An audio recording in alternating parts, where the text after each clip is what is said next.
Hello, Malaka. Welcome to Malaka Cinematic Podcast in English. And this is the first episode that we're going to do this podcast in full English because we're having a very special guest, Crystal Widjaja. Thank you for understanding. Yeah. Thank you to the comments. Please let me know if I need to improve my English. No, I don't think there will be any comments like that. Not, yeah. I'm so excited for this. Yeah, I'm so excited too. Likewise. Here with Fathia Izzati and nickname Chia and Cania Citta, Cania. Welcome Crystal to Malaka again. She was once here coming here doing this contents class pakar. Yes. Yeah. I came very unprepared. She's winning a lot in the comment section. I'm so sorry I came so unprepared. People love you. No, people love you very much. And the contents were actually awesome, but we only published like one episode, but Crystal already like took several episodes actually. Oh, so great. We're going to publish more in the future. Yeah. Wait for it, guys. Yeah, stay tuned. But today, what are we going to talk about, Gia? We're going to talk all about Crystal. Oh man. and her life. Yeah, I'm kind of an introverted introvert, so let's see how this goes. Oh, yeah. Crystal, introvert, and at the level where, I was asking her, Crystal, when you were in Jakarta, where do you hang out? And do you know her answer? No, she said, I don't. Okay. I hang out at the office from Monday to Saturday, 8 a.m. to 9 p.m. Wow. Amazing. That was my hobby. That's amazing. Still? Less so now. Not so. Yes. I think you work hard when you're young so that you can enjoy your life when you're like older. Hopefully that's the case. Yeah, that's the goal, right? Yeah. Yeah. We totally get the principle. Yeah. Crystal, can you please introduce yourself to the audience? Yeah. What it is that you do? What is your? Can we talk about zodiac? Maybe. Yeah, sure. Okay. Sure, I'm down. Just for fun. Just for funsies. I'm on the cutoff of Gemini and Taurus. So I'm born May 21st, which means I get to technically choose depending on what time zone I'm in, right? Oh. Is that how it works? I think that's how the horoscope works. Yeah, that's how it works. The Indian one is apparently a lot more advanced. But I've always had this dream of building an app that lets you talk to a horoscope person. I believe they're called... What are they called? Bazi in Chinese, but I don't know what it is in English. I've heard about that. Yes. There's like a thing. Yeah. Never heard like about a neuromancy type of vibe going on that you could ask them like, what should I wear today? Or like, what's the lucky thing that's going to happen today? And I realize a lot of their practices are just like gamified generic responses. Oh. But could be interesting. But I am a Gemini. You are a Gemini. We love Geminis. We love Geminis. Awesome. For sure. Yes. Okay. So yes, that's when I was born. How much further should I go behind this timeline? No. That's enough. That's enough. You don't need to talk about your ancestors. For sure. I don't know much. Maybe your journey in career, professional journey. So the thing most people will know me for mostly, I guess, is that I worked at Gojek for 5 years. It was business intelligence division, right? Technically, yes. Like whatever that was like data stuff initially. So in 2015, I wrote an email saying, hello, my name is Crystal. I'm in America. But if you'll hire me for some data stuff, I could move to Indonesia. That was my cold email. Wow. To someone in Gojek. Yes, that was it. Wow. I mean, I obviously had an interview. I had like a real interview of like talking to someone on a call. But after that interview, they were like, yeah, seems good. Seems legit. When can you move? And I was like, next week. Wow. And then I flew over. Wow. That's interesting. 2015. Yes. Yeah. What made you interested in Gojek in the first place? It's a great question. It's all thanks to a Tech in Asia article, actually. So they are great at some things, which is they aggregate a lot of the startup fundraising rounds. So my job was as an investment banker in the past. And I got fired because I was so bad at that job that I started automating stuff and like being really lazy and then writing bad Glassdoor reviews about the company. Like I was not a great employee, but that helped me find my better job. And so I was like, what if I approach my career as if I were an investment banker trying to invest in a company? Because technically you're investing your time and life into a company if you join a startup. Exactly. Like your best years. Yeah, your so best years. For sure. I literally Googled top startups in Southeast Asia and I like started to build a spreadsheet with like company size, current funding, like market size, market potential, penetration. Like I watched like a few interviews of the founders of these companies that I shortlisted. I was like, which ones do I feel like I vibe with? I did a bunch of interviews with people, and eventually Gojek was on that short list, but I ended up picking them because I knew the problem was real. I had gone to Indonesia for literally the first time in May 2015. Just the first time ever? One month before I joined the company. She's like, Indonesian descent, but Yes, not, my parents are from Jakarta. Yeah, not I born see. and I grew raised up in here. the US. Yeah. Okay. So that was the first time. When was that? May 2015 was the first Yes. time ever? And then I moved there in July. Wow. Yes, but I didn't realize back then that where I had been was Surabaya and Bali, and then one day in Jakarta, and that those other places are not actually like Jakarta. Yeah. Yeah. Yes. Totally different. Totally different. Totally different. provinces, yeah. Maybe Surabaya a bit similar, right? Kinda. Surabaya is a bit Yeah. similar, but Bali Bali is is like very totally different, different yeah. from Yes. Jakarta. And even it's The different pace island. and everything Yeah. is a Even different Surabaya is island. in the same island, right? And As like in way Java. less English. Yeah. Oh, in yeah, Jakarta. yeah, obviously. Yeah. So yeah. Sure. Wow, that is ballsy, girl. What? I mean, like, Yeah. 20. So, okay, I'm going to take the timeline back. 2015. Yeah. Checks notes. Yeah, 2015. You were in the US, The US, Yeah. San Francisco. in San Francisco. I got fired You got for fired. writing a bad review about my company, which I don't recommend. May I know what did you take for college? Like, what was your major? Political science, Political science. which is not at all related to data. There was no data major though back you then. took political Yeah, I took science. political Wait, science. I have what? a thesis Yeah. that all of the best people take political science and philosophy. Michael Siebel at YC is also a poli-sci major. Awesome. Just saying, at Yale. Okay. Yeah. Proud game. Well, okay, so you took political science. I mean, college is all about being able to prove that you can complete something when given a set of tasks. Yeah. And that you can think. Right? So Yeah. I wouldn't agree. I wouldn't pay attention too much to people's majors in college usually. Yeah. Especially if in the US, I mean, usually you can take lots of, the different areas. True, that's of, less right? true here. Subjects. Yeah. Yeah, that's less true There's here. like exactly. a track here. Yeah, in Indonesia it's That's right. very like narrow, track of Yeah. learning. While in the US it's more, there's a lot of more freedom for the students to pick and That's choose, true. The subjects. It is classes, there. right? Yeah, Socially less there. I remember I took a class in college, like a pharmacokinetics graduate class, and someone was asking me like, wait, why are you in this class? Aren't you a poli-sci major? And I was like, saw the description, thought it was interesting, thought I should take it. But apparently that is not really typical. But I like doing that. I think a measure of my personal success is how often people look at me and they're like, why are you doing this thing? Hopefully that's a good thing. Expect That should the be unexpected. that should be like a good measure for your life, that you're doing stuff that's unexpected. I Yeah. hope. Makes sense, actually. Yeah. Like probably people were Keep asking them on you, their toes. like, why are you doing a podcast? Yeah. Why are you writing a book? But not really. I think for the podcast part, because poli-sci major, doing a podcast on political, social political issues, not that far away, right? So people That's aren't going fair. to question But you for something that. as far away is you're a musician and you have like 2 singles out on Spotify. Yes. Yes. Yeah. So that's like it's like a side quest. Like, kind why of are thing. you quest. why are you Anyway. doing a podcast? I know, why am I as a here? musician? Why am I This makes very little sense, actually. She studied law, by the Okay, way. so fun fact. She's a law When I knew that you were graduate. going to be on this podcast, I Googled you and like this profile of you came up and I was like, wrong Google search result. Why is this person coming up when like I'm doing a podcast? This must be like someone in like some Something other else. field. And I kept Yeah, trying yeah. to correct the search result by that's adding more hilarious. elements Oh of my your God. email Yeah, to this it. is really the And I was person. like, oh wait, actually it looks like from her picture, that might actually be her. yeah. It is I. She's a rock star. Which is awesome. Yeah, you're like Yeah, it's greatly awesome. like successful in your field. And I bet a lot of people have asked you, like, why are you doing this Yeah. stuff? I question myself that every day. But so whatever you said about like, that's a good parameter to see, like if people kind of are surprised at what you do Yes. on a Monday, then you're doing something right at least. Yeah. 100%. Okay. I Okay, agree. back to you. back to you, to you. Crystal. So for 5 years, you said you worked in Gojek. So I joined when I was basically one of the first 30 people in Gojek. I did not know anyone at Gojek at the time, but when I arrived, it felt very similar to Silicon Valley already. I arrived at 8 a.m.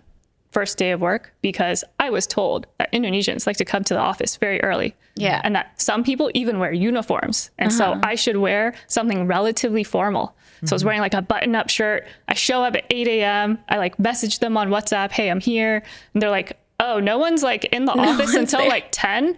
So just like hang out for a bit. So I did that. And then when everyone arrived, I was like, oh, this is just like being back in the Bay Area. Nothing really different. And I think that's always how like Gojek has been. But it's already in the international culture kind of company. It was right? a very modern startup, I would say. Yeah. So it was cool to be in that environment and like just learn and be the first data person. So for a lot of the time, it was just like talking to the engineers in my very broken Indonesian. And then them talking to me in Indonesian, me responding in English. And like that just worked for us because neither of us were comfortable speaking the other language. But other people would watch us and just be like, this is super weird.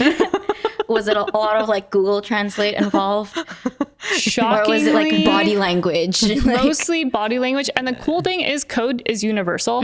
So most of the time they could just like show me the code and I'd be like, I can kind of understand this, which was nice. Like there's like a lot of people will say like math is a universal language. Code is also, I think, a very universal language. It makes something that anyone can talk to, like AI stuff or AI chatbots. And if you're trying to code something, it should work. Obviously, I think as long as you speak the same programming language, right? Yes, correct. Because I think that is a can challenge be very different even for humans. Yes. Yes. True. I'd like to know, you knew nobody when you came to Gojek. And that sounds kind of crazy, but I knew my grandparents had an apartment in Jakarta and I'd only seen them like 3 or 4 times in my life. But I was like, hey, if this doesn't work out, I'll chill out at my grandparents' house and then I'll just fly home. Like that was my logic at the time. And I think when you're young, things don't sound as stupid as when you are much older and you realize like the ramifications of your actions as much. Because when I went back, apparently my mom was like, I was crying all week. My mom was crying all week when I was about to leave, but she didn't show it because she didn't want to dissuade me from it. But I think if she did, if she started crying when I told her I was moving to Indonesia, I probably would have been like, wait, should I be rethinking this decision? So my mom is really good about like letting me do my thing, which I think has helped. It's awesome. That's great. So your family supported you? Or some of my family supported me. I think when I moved to Indonesia, a lot of them were like, what are you doing? Is that Julia's daughter, she's moving to Indonesia because she can't find a job in America. And then like 2 years later when Gojek got really big, they're like, my niece works at Gojek. So I experienced that. Oh, wow. An interesting culture. Was it hard adapting? Okay, aside from like, talking in Indo, having to do that, was it like hard to adapt to like the culture? Like a whole new culture. Was there like a culture not shock? in the Gojek part, right? But you're not in Gojek like 24/7. You're outside. And like most of my friends were like from Gojek, and honestly, I would say it's not that different. Like people are people, and like we were working on really incredible challenges, and most of my friends were really excited to be working on those challenges. So even my friends within Gojek, I would say I didn't notice any difference from like the friends I would have made in the US. Right. Like we would all kind of be, at least the people who are really hardworking at Gojek would be at the office even on a Saturday, even though it's not mandatory, just because like we want to work on some small thing. And I didn't notice many differences until actually today, probably, where you are more exposed to like the social norms of people and their expectations, or like you go to a wedding and you realize there's like social groups. I don't think I noticed that as much when I was just focused on the work. Right. So beyond that's a great language, not that hard. So post Gojek, you stayed in Indonesia, right? Yeah. So you 5 years. worked somewhere else. I literally in lived Indonesian in company Jakarta. Still. No. Oh no. I just lived in Jakarta. Okay. And worked at Gojek for 5 years. And then when COVID hit, I actually like ended up moving back before COVID hit. Okay. And then I was stuck in America for 2 years. Okay. Until 2022. Yeah. And then I moved to Singapore.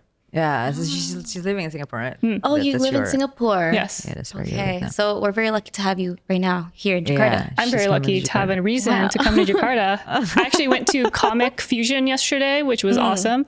An art fair. It's like a huge... Oh, where was it? It was in BSD, and I forgot how far BSD is. This is the first time somebody said BSD.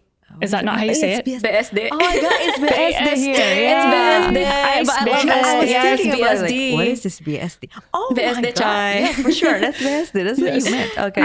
Ice Was it BSD? in ice? Yes. Yeah, I think in I ice. saw. Okay. I saw something about like this guy. pickpocket? Yes, I saw that. I wasn't there for that, but you know, I like that someone got jumped by someone in a miniskirt. Yeah. Respect. Respect, definitely. Yes. Wow. Okay, so now you live in Singapore. What is it that you do now, Crystal? Still in data thing, right? Data stuff. I'm also just like taking time to try to relax. Although I think I'm really bad at that. I've started a side project, which is why I went to Comic Fusion to like chat with a bunch of really talented illustrators. I think Indonesia has some of the like largest market of amazing illustrators and animation designers. Yes, for sure.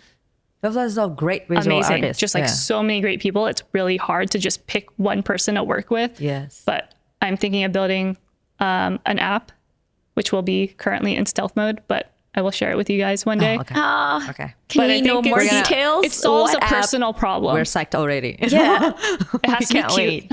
it has to be cute. It's something really cute. And I think it has to be something that's delightful, something that AI cannot do, which is with taste, right? great Something taste, great taste in animation and illustration. And I also want it to help me help myself. So I've been working on something that helps me break stuff down into smaller tasks or think about like ways to frame goals and problems that gives me a stronger feedback loop. So if you read like the gamification theories of, there's like a lot of books on this, but there's a gamification theory that talks about how hobbies that are kind of work related can still be better than work when you have clear goals, strong feedback loops, clear sense of like milestone progress, consistent coaching, and I believe there's one more, clear goals, clear progression, feedback loops, and then something around like having like the coaching help you commit to. There's something there. Is what I'm missing. But I'm trying to build something that basically helps inspire like that. You can see your progress over time. You can be consistent and you can track trends with each other. So like if I woke up this morning and I ate, and my goal is to be healthy, maybe I just eat one leaf, like one green leaf. Okay. That's like a start to being healthier. Maybe I stand up for 10 minutes. If it's really hard for me to get out of bed or to like go to the gym, like a lot of people say, just go to the gym and see what happens. I find the hard part is just like committing myself to go to the gym. And so I want something cute that helps make me feel like I'm helping something else by helping myself. Right. And that it would be excited and its health is attached to my health. And secondarily, I think what we do in our free time is often just scroll on social media. And those feeds are almost always about someone else or something else. There's not really a social media or a feed that's just all about you and what you've been doing that day and what you accomplished. And it's so hard to remind yourself of what you've done that day without having this kind of feed. So I want to build something that helps me feel that way, like feel more inspired about like my progress that I've made. Yeah, to do the small progress right, every day. That's amazing. That app is going to change my life. Great. All right. For sure. I'll send you the prototype. A lot of trust. I'm putting a lot of trust on that app. Do. Sign us up for the alpha test. I'm excited to try. Yes. Okay. Is it like, is it like journaling? But like exactly. So like journaling is so hard. I like easier. get met with like a blank page and I'm like, I kind of don't want to write. Can I just you tell me some experiments and like things I can try and I can like mark it off as done. Like that feels like an easier thing. I'm a so really you don't big start, fan. On a blank canvas, Exactly. but you give people like a options lot to of pick people from. ask you questions and you're just like, I don't know. Like, can I just do like some small action instead of like telling you whatever I'm thinking? Like, it's really hard for me to extract that. Wow, that's amazing. Yes. Can't wait. Awesome. Yes. I can't wait.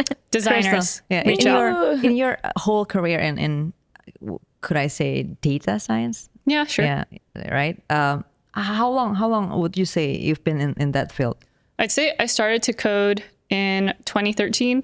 2013. Yeah. It's like 12 years. It's really easy to start coding if you're really lazy about your job. So like a lot of my job was like, I have to like pull links from like TechCrunch or other like tech startup places and try to pull numbers. And so I wrote a Visual Basic code in Excel to try to pull the links automatically with the click of a button. And I did this in 2013 because I didn't like doing that job. And so I mostly automated myself out of that job.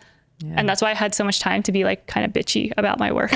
Laziness is Wait, but what made you like super helpful? Laziness is helpful. Yeah, for doing innovation. Yeah. 100%. It drives innovation, you know, because it's like what she did. It's like you're gonna try to automate things, and then you're gonna find you know new ways of doing things that is more efficient, you know, than other people, and that's how you get the edge. Like you get the leverage in the competition. I'm still trying to process that.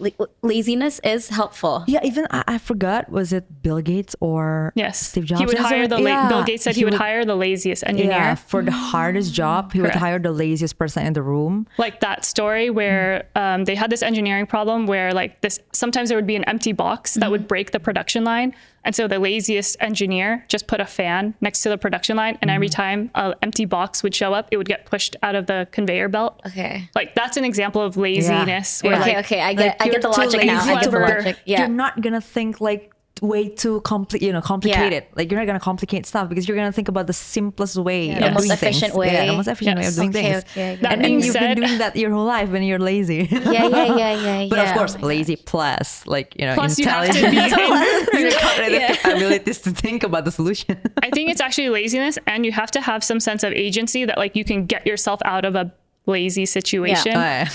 Because there are definitely moments where like I've had to not be lazy. Like I would wake up every day at 6 a.m. and with like the driver fraud rules, like it wasn't perfectly set up so that the operations team knew why a driver was suspended. And so I actually had to manually copy paste from the night before at 6 a.m. like all the drivers who were suspended yesterday. Here's the reason why, so that you can tell them when they come into the office today. Yeah. And we didn't have an automated system to do this because we're very early. And so I was waking up at 6 a.m. every day to copy paste that into a file. And you bet that waking up at 6 a.m., I was really lazy to do that. And so it inspired me to find a way out of that, but I didn't not do it. Yeah. Wow. So you need to have the willingness also to solve the problem and come up with that solution, but also the capacity, right? I mean, the capacity to think, I think that's the most important think about one the solution. too, the capacity. Yeah. Oh, by the way, I was going to ask you, in the 12 years of your career in that field, what would you call a highlight of of data world? Like probably like your lessons, most important lessons, or something that you think can be applied generally in life.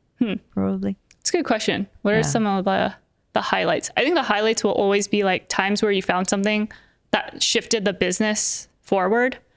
Not everyone has that potential though. Like some businesses, I will honestly say, might not have any insights. Like some businesses, I'll look at their data and I'll just be like, it's a bad product. I have nothing more to tell you other than people don't like your product. Here's the like one person who does. And even that might be rare. So other than that, I would say it's when I've learned to help someone or help a team that previously couldn't use data to do something. And that required actually talking to people and seeing what they were doing in the office. So the reason I was pulling reports every 6 a.m. to give to the driver operations team was because they would message me saying, hey, this person came in and is asking like why they got suspended. And like, I don't think they should have been suspended. And I'd be like, oh, you're right. And how do I like help you make that judgment call for yourself? Like I need to give you access to this. Beyond that, it would be like implementing tools that allow people to actually surface their own insights. I remember walking through the office at like 5 p.m. and most people would go home by like 6, but there was this group of people in a meeting room and I could see them using our dashboarding tool, Metabase. It lets you write SQL into a portal. You don't have to write SQL. Like you could just use the dashboard as pre-configured. But I could see someone was teaching a group of people how to write SQL. And I was like, what's happening here? I went in, I was like, what are you guys doing? They're like, it's really hard for us to keep asking engineers for their access to this dashboard that we need. So we decided to just teach ourselves with this tool. And I was like, that is amazing. Like, how do I help you guys with this? And so actually some of the most technical people at Gojek were the customer care team, which most people would not realize. But if you give them access to a tool where they can help themselves, they will do it if they like realize that it can help their job, or if they're too lazy to ask other people for help. Like, that was inspiring to me to see that a tool could empower other people to learn a new skill. Yeah.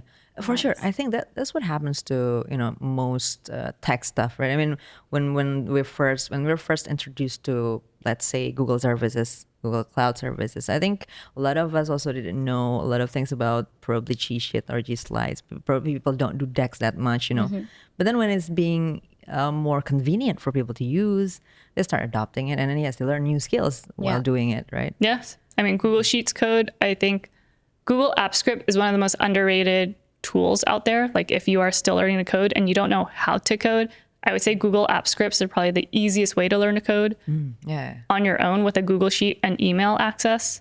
Like you can do a lot of stuff with that. Yeah, but now people just use Cursor. Yes. and I think Cursor, honestly, it's kind of hard to build a production level product with Cursor. Like I have built a product with Cursor. I think it's easy to build a landing page that looks like it could do something with Cursor. It's really hard to build something that actually works in production. Yeah, like I have spent days working on stuff in Cursor to only have to erase like half of the day because I realized there's a difference between client side and server side permissions. Client side is like when you let the website itself process a script. Server side is when the data can go back into the backend of the service that you are building, the product that you're building, has its own like computation that it can do outside of the web browser.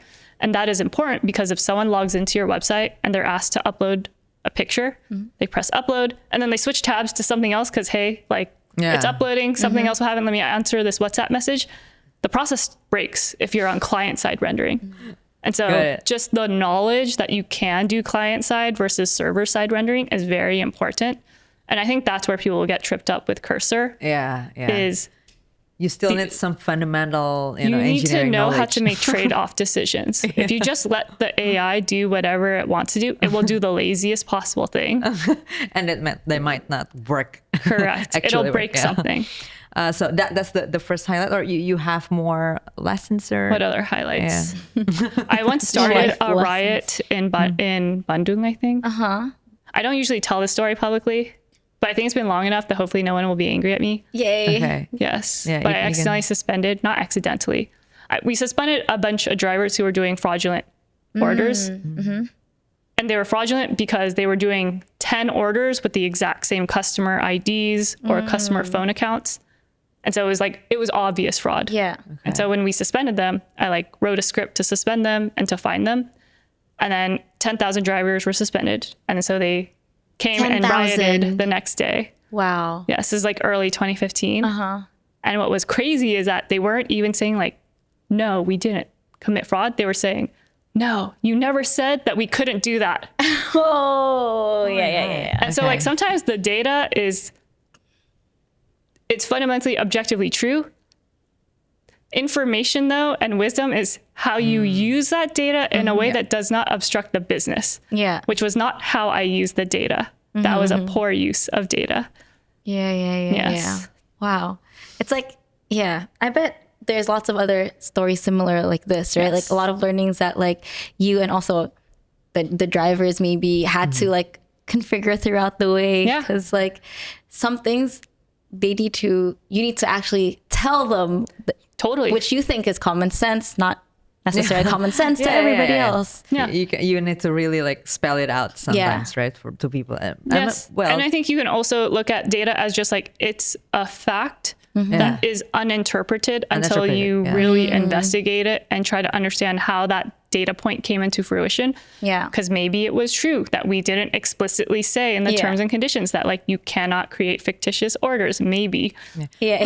On this thing though, I'd like to dig further into this working with data thing, because sometimes I work with some product researcher or market researcher that comes up with the data that I'm skeptical about how we interpret it, that was bias. okay. Let me share some of my experiences with the ad tech, right? Because I worked at Zenius and we did a lot of research around, what kind of e-learning experience that works for our users, right? And one of the debates was whether we should switch all of our whiteboard videos to animation, right? So the researchers are doing the research. They're doing the survey, right? They ask the customers or the potential customers, which one would you choose, this model or this model? So they presented the audience with the whiteboard video versus the animation video. But then the test was using 15 seconds or 20 second sample. And obviously people were leaning towards the animation, probably because it's more colorful and everything. But then when you actually switch your product, like 2 hours playlist of contents, because when you learn physics, you don't learn it in 50 seconds. You don't learn it in 1 minute. You learn it in like 2 hours. And you put 2 hours animation into the playlist, no one's watching it. The retention dropped and everything. So what I was trying to, demonstrate through this case, I think like sometimes, you do a research and you think like the data was obvious, but apparently your interpretation can be so wrong. And the test design can be wrong. And the test design can be so wrong. Right? It's an entire field. Design of experiments is what it's called. And there's like an entire literature around the design of experiments and how to do it correctly. Exactly. And I think I found lots of bad experiment design, in Indonesia, especially because I've worked in Indonesia. I haven't worked anywhere else, so I don't know in other countries. So I was gonna ask you, like, if you have some experiences like this around your, around data, like, and the learning that you got, like, this is not how we should interpret it, or this isn't how we should model it. I think this can be a really insightful, lessons for lots of people that are working in that thing. Like probably they're doing research, probably they're doing data analysis, and your lessons can be helpful for them. I think it's super important for experiments to not just be like a checklist item. Like it is half the insight is, how did I design the experiment? Am I designing the experiment such that in that example, am I designing an experiment wherein given a 15-second animation, does the user prefer this? Or am I designing an experiment that asks over 2 hours, which is what the usual user experience is, over 2 hours, what does the user prefer? Or is it over 2 hours, what has the best learning outcomes, which then needs to be like defined. So I find the experiment designs have to be very rigorous, actually take up half the time as running the experiment itself. So when I look at what an experiment design is, I usually ask and I try to gauge how long will it take to run this experiment in practice. Half that time should be spent on designing the experiment itself. And until it's balanced, I don't think I've spent enough time designing the experiment correctly. Because I've done this in the past, and everyone will make these kind of mistakes where I ran an experiment trying to see if subscriptions would work on Gojek. And so we put a bunch of drivers in a WhatsApp group and we asked them to go sell this voucher package as a subscription test. And in theory, the experiment was successful because 20% of people converted. They bought the subscription. Subscriptions are going to kill it at Gojek. It's going to be great. But then when you launch it and it's 2% instead of 20%, and I had to go back and I was like, what went wrong here? Turns out drivers were telling customers that, I am the only driver you can get this subscription from, so you better buy it now. They had added this element of scarcity. They had told customers about, this entire subscription package, personally. And we saw this from GoPay top-ups. It's very hard to ignore a driver who's asking you to top up and you're on the back of their motorcycle. You're kind of a captive audience. Oh, I remember those times. That's way back. Strong social engineering. But that is a confounding variable technically, and that it's very hard to ignore that pitch. And so when we launch it in the app and the driver could care less about whether or not it's there, couldn't care less. It's not going to do as well. And so that experiment design was flawed because I had already messed up some of the variables, and it was a very fast, just put them all in a group and then we'll just tell them this. Right. Amazing lesson. Crystal. It's lessons that you'd have to learn, these small nuances. But I think part of it is to always be sure, what metric am I trying to define as success? At what threshold will I say this is successful? Because that's what most people skip. I think scale, right? I mean, it has something to do with scale as well. Like when you're again, my field is education mostly, right? So I came up with this thing with people, with the discussion around teachers' quality and teaching materials quality. When you're working with just one school and 20 teachers, you would get a completely different data when you're trying to scale it up to a province, So it actually doesn't make sense to get a lesson for a whole province or even a whole nation by taking samples from a very, Correct. Filtered and very, very segmented area of sampling, Design of experience is one thing to be cautious of. The second is, how generalizable are my results to the rest of the population? Have you had a lesson around, generalization? Like Almost always. Like, I mean, even in an insight of users who use GoRide in the morning tend to be more likely to be power users in the long run. Great. Then how do you force everyone to be a morning user? Right? You give everyone a voucher that lets them use you for the first time at 6 a.m. to 9 a.m. Yeah.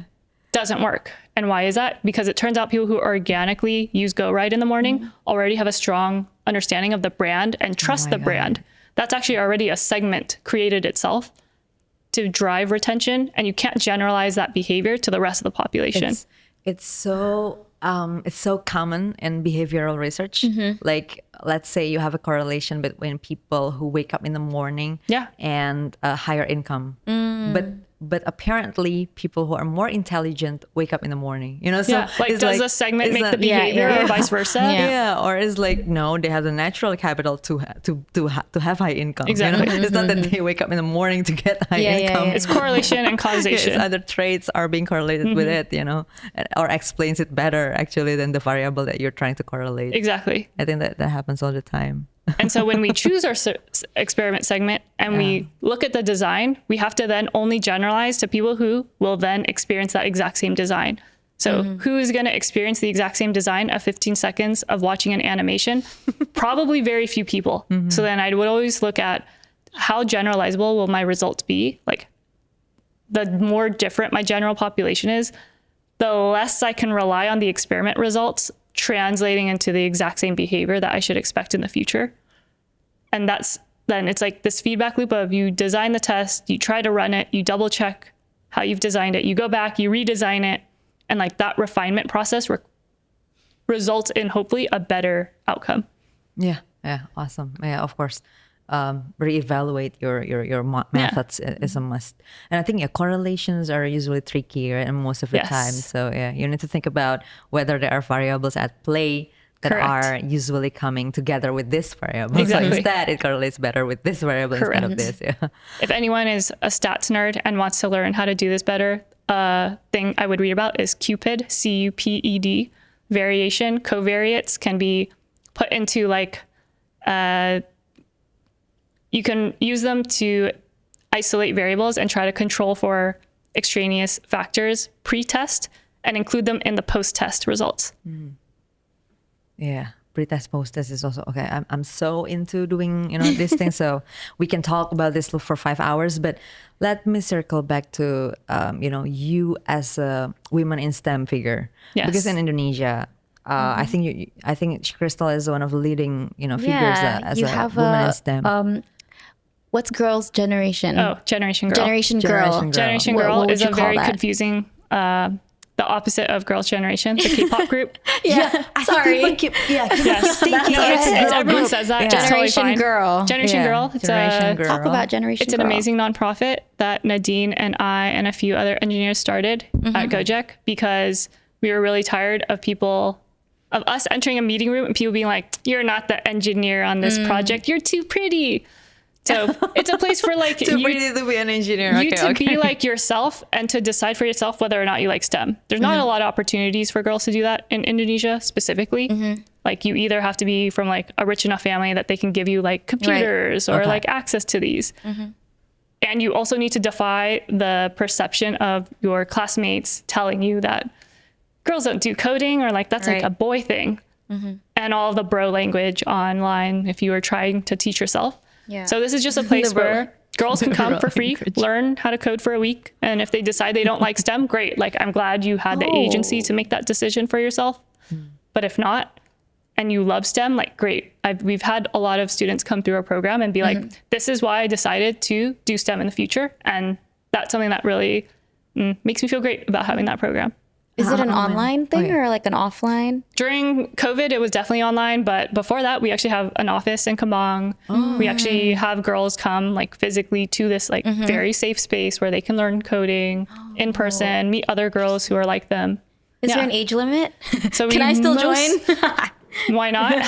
You can TA, I'm sure. We have girls like from ages 9 to 18 join our programs. Okay. Wow. what is the conversion rate like from how many girls coming in to how many girls like actually following the path? Pursuing. Good question. Pursuing Some of them are too young to calculate this. I think they're like still in elementary school. Yeah, because 9 is yeah, like of course. But a lot of them are coming out of the program and continuing to actually teach the next cohort. So they'll have girls who go through the program and then suddenly they're TAs the next quarter, which is amazing to see. Or they're like becoming people who create new chapters in their cities. So we actually have chapters in like Bandung, Surabaya, Makassar. Are they also like pursuing, education in that field? Like, okay. Yes. Awesome. So I'm inspired for the next wave of women in STEM. We need it. Yes. Awesome. Yeah. When we were trying to promote Generation Girl in the early days, we were at like Kinokuniya. We had like a whole booth Kinokuniya. and everything. And like some guy comes up, he was like, I don't have a problem with women in STEM. They just keep leaving my team. And I was like, oh, maybe the problem is with your team? Possibly. Maybe the problem is you. But it's a conversation that apparently still needs to be had here, which is great. Yeah. Like, I'm all for it. Wait, I want to know, like, because you said you were talking about how in here, people are still like, side-eyeing, like if you're in STEM and stuff. Does that apply? Is that like a universal thing? Did that happen when you were in the US? So that's the thing. I told you about this previously, right? I like sexism in Asia better than I like it in America. Okay, explain what? Because it's a positive sexism in Asia. People are sexist to your face. You don't have to try to snuff it out or prove or justify it. Like it will come to you. Whereas in America, people are very practiced and articulate and good at hiding sexism to the point where you kind of have to prove it first and it's not obvious. Yeah. So usually more, they're undermined without being told to about it, right? Yeah. So it's nice to have it in the open with me. Like I've had a VC, like pretty prominent VC, like to my face say like, you're not like most women. You're really structured and clear thinking. And I was just like, wait, is this happening? You must not know many women. But do you agree that there are, statistics that show certain kind of tendencies among women and it's different from men population, right? 100%. I mean, biologically, we are obviously very different. Women have very different hormone levels. We have estrogen, progesterone, oxytocin, especially during pregnancy. Like, I'd love to hear your thoughts on this, but I recently went off birth control to do egg freezing because they require you to do that. And I had this like 3-week period where I was like super emotional and hormonal. And so I started doing a ton of research on this. And I think the problem with the current meta is that yes, it's great to try to facilitate equality and equity for women, but I think it does us a bit of a disservice to hide the fact that there are kind of biological differences in our hormonal fluctuations that may result in kind of annoying behaviors. But the fact that we have the emotional processing and capacity to control it, I think makes us better than men because we have to be much more thoughtful and strong about our emotional states. Unless you don't care. I mean, you don't care and you don't want to do it. Unless you don't right? have to. Yeah. But the fact that like I can still come to the office and be fully present and an amazing manager, I think makes me better than most men because they don't even have to deal with this challenge. They don't have the skills to do so. It's funny because I was not born normal hormonally, right? I mean, as a female, as a woman. So I didn't go through all this, crazy emotional, periods and fluctuations before. But then I had this treatment for fertility, right? And I started to be more normal. Did you feel the difference? What did you feel? Crazy difference. And I was like, damn, now I understand why when I had the science Olympiad back then when I was in school, like there were less women than men, right? There more men are in those science competition. Yeah. I think I wouldn't be able to do it if I had all these crazy, emotions and sudden sadness for no reason. Yeah. I mean, it's all consuming sometimes to the point where I couldn't even focus on work. So like, there are clear objective differences. And I think it, again, does us a disservice to completely ignore it and pretend that it doesn't exist. Exactly. Because actually I needed to like really control and build new skills to learn how to deal with that. I think it's a part of self-awareness, Yes. like modern, I would say, gender ideology sometimes tell women, you don't have any difference from men. Like it's an equal world. You're on equal footing. The only difference is that you can be pregnant and men are not. But then, no, in order to be pregnant, that's the whole thing. Like you don't get it. Like no, in order to be pregnant, like your hormonal makeup would be different. Exactly. And it would make your behavior and your cognitive tendencies are different. Yeah. But then, of course, I'm not saying that we're a creature of, purely primal, natural tendencies only, right? We can learn, we can adopt certain tools of, managing all these things. Yes, it's a skill that we still need to build. And I think women have to be responsible enough to do that.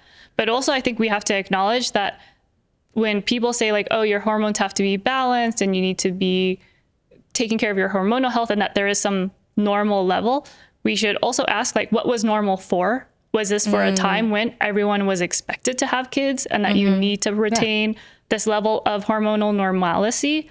What if a woman doesn't want to have kids and actually just wants to be a career woman? Yeah, And maybe normal, normal is different for her. Sure. Yeah. Exactly. Yeah, I myself even only started the treatment because I wanted to be fertile. So yeah, if I didn't want it, I don't need it. Yeah. I don't need to do it actually. And it's just like, it's an option that I feel like was robbed of me because like there was no conversation about how normal would be and whether or not you could choose to do otherwise. Yeah. I think what I'm trying to say also, like, there are stereotypes surrounding women and men. Well, women and men, actually, not just women. But then the more that I learned about it, through scientific research out there about behaviors and, differences between men and women, I realized that actually I could say most stereotypes have some truth, like have some like, reality where they're based on, it's not out of the blue, it's not like out of nowhere. People just put a certain stigma to women. So I think if as long as most women are not learning how to control it better or how to manage it better, I would say the stereotypes might be the truth itself. Totally. 100%. There are some women who are like overly emotional, and it's probably because they didn't realize or hear from the public that there is this thing that happens every month that requires you to exert more self-control and more rational thinking. And maybe if we were told that, like, we would have more people embrace these skills and try these skills. Yeah. Well, I like the word embrace. Yes. I mean, like, it's like, I don't want to be told that, like, hey, you're just being emotional. No one reacts well to that. So like, don't do that. Like, don't just tell people that they're being emotional. But I think it has to come from like a place of concern and understanding of where that person's at and what their goals are. Yeah.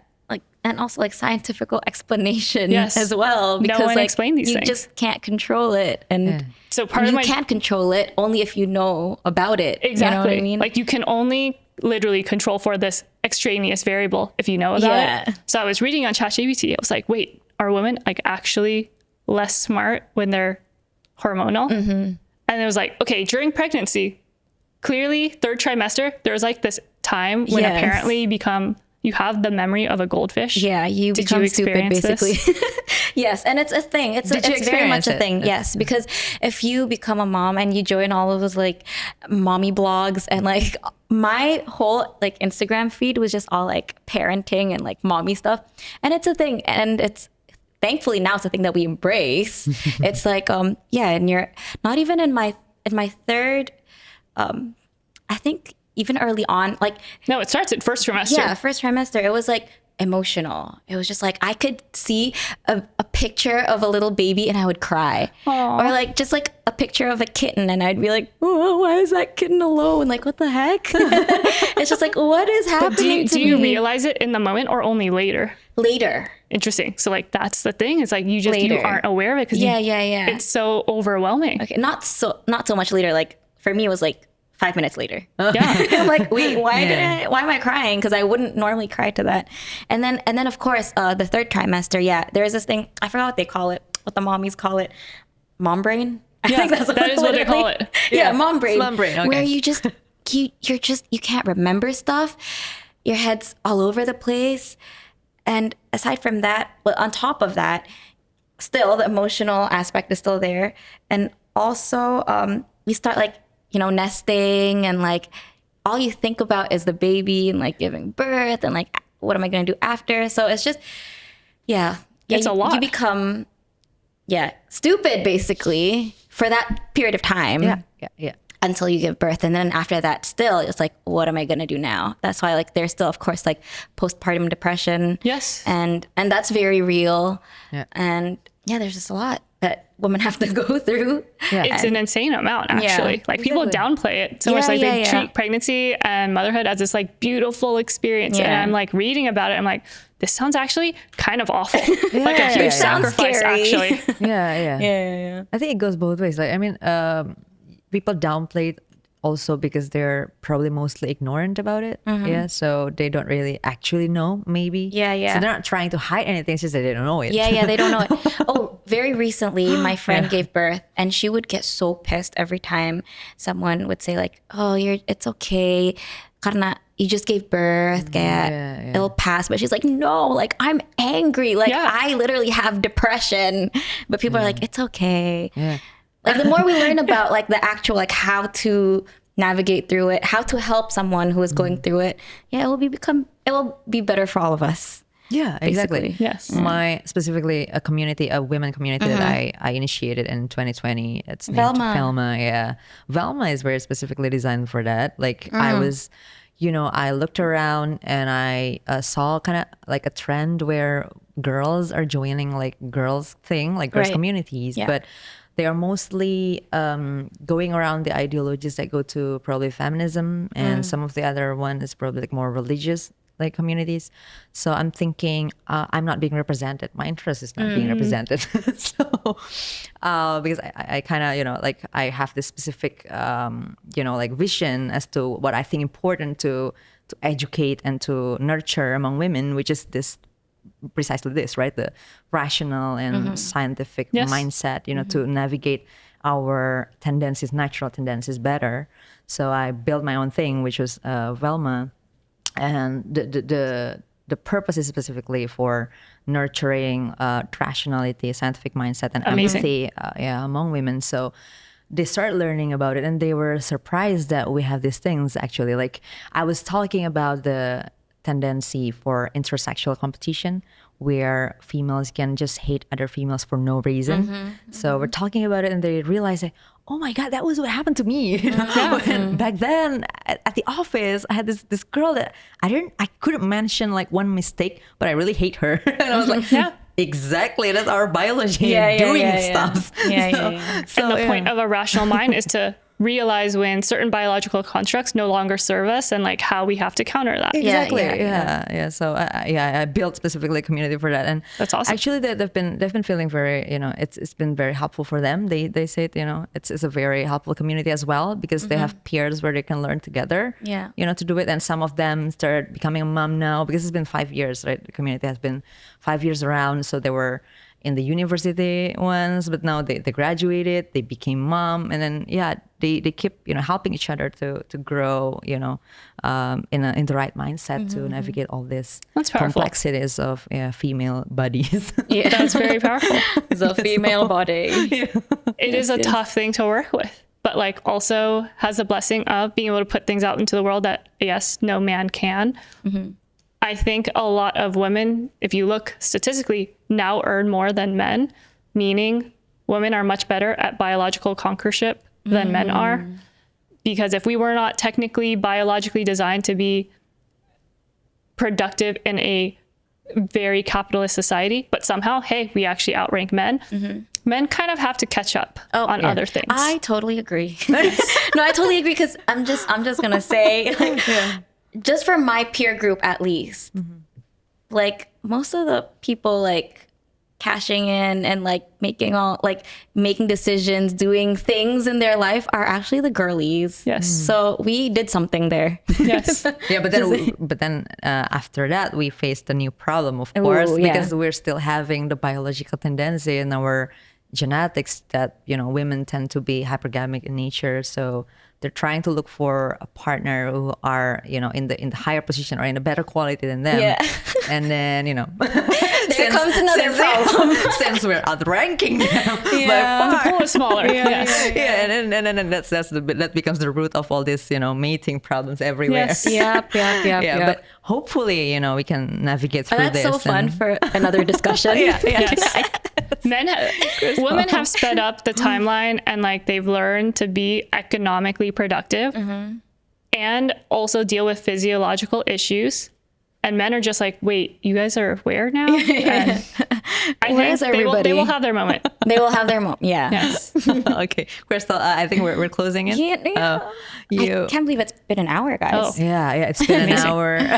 We need to have another episode for more, digging deeper into some of the topics that we've discussed today. Probably you can also put it in the comment section, like which part of this conversation you want to, dig more tea. So we can talk about it, more elaborate in another episode. But do you have some like closing statements? Probably Crystal wisdom today. Yeah, can we have some kata-kata mutiara? Do you know what that means? Women in STEM, No. rationality. Like whichever. kata-kata mutiara is like your closing statement. Kata-kata mutiara, I think is like, what Like is it? your give us a quote. It's a saying. It's a saying, yeah. Do your like have a closing quote? Yeah, a closing quote. I'm really bad at this. I don't know. People can clip it into TikTok. Yeah. Something to clip Put it into on TikTok. TikTok. Yeah, something to put on TikTok. Yeah, you can think it. You can take it that way. Now the pressure is on, so I don't think that I can. Okay. But like life. Okay. Maybe I'm gonna give you like a prompt. So Prompt me as Crystal GPT. Please prompt. Crystal GPT. So you are in Forbes Indonesia 30 under 30 2025 20 Wow, a long time ago. 2019? 20 something. I don't even know. 20-something. Lists are made to obscure the fact that people have privilege to get to that list. Oh. Yes. But I try not to think about it as important, Okay. but it's cool. People want to do it. Great. Awesome. Works for you. How did you feel? I was very imposter syndrome-y, I would say. Like, oh no, I'm in a list. Now I need to like really feel like I earned it and do more stuff. Like But live up to it. Yeah. you did earn it though. Well, Yes. and also in 2019, 50 women leaders in Indonesia. Wow. Cool. That's very cool. So the prompt is with all of these titles, and like I'm just so mesmerized. Like I'm sorry, there was like time where you guys were talking. I'm just like, yes, I have no idea what you guys are talking about because I don't know anything about coding, and you're just like, But you know so much about human emotion and how to bring out something that is, I think, making the invisible visible and communicable is something that music and the kind of artistry that you do does. Thank you. Okay, back to you again. I guess to our audience for a closing statement, right? Like you seem like such a go-getter from the moment that you even wanted to learn coding in 2013 to you emailing Gojek out of the blue. Like maybe a quote for our audience, telling them like something about life and like what do you need to do to get what you want? Yeah. I bet if people are listening to this because they need to feel like, oh, if I listen to one more podcast and I feel inspired and then I'll go do that thing. Yeah. This is your moment right now and your message that you need to press Control T, open a new tab, type in the thing that you think you need to be doing into Google, and then open a Google Sheet or Google Doc and then write literally one word, just one word, whatever you need to be doing right now. And that is like your first word momentum. And hopefully you turn off this podcast and keep queuing the next episode for after you write one page. Okay, So, awesome. do something. One word. Okay, you should write a book Amazing. about it. You know, like Atomic Habits. You can write a book Yeah. like one word exactly. habits. One word One word habits. habits. Wow. Just do one thing. Okay. Eat one leaf. Do one push-up. Drink one sip of water. Like start wherever. I like that. No pressure. Yeah. Pressure. Thank do you, one thing. Crystal. Thank you for coming. Thanks for having me. Thank This you is so really fun. much. Thank you so Malaka, much. nice. Again, thank you very much. Thank And you. Chia, the co-host Thank you, today with Cania. me. Thank you for being here. Thank you. And you being guys so for watching. vulnerable. Yeah, please like, share, comment, and Do I say please like, comment, and subscribe? Yeah. Yes. please, you do that. Yeah. Please like, comment, and subscribe. I've always wanted to say that. Okay, bye. All right, cool. Thank you very much. Have Thank you fun. very much. All That was so great. Wow, time flew. Yes. Yeah, time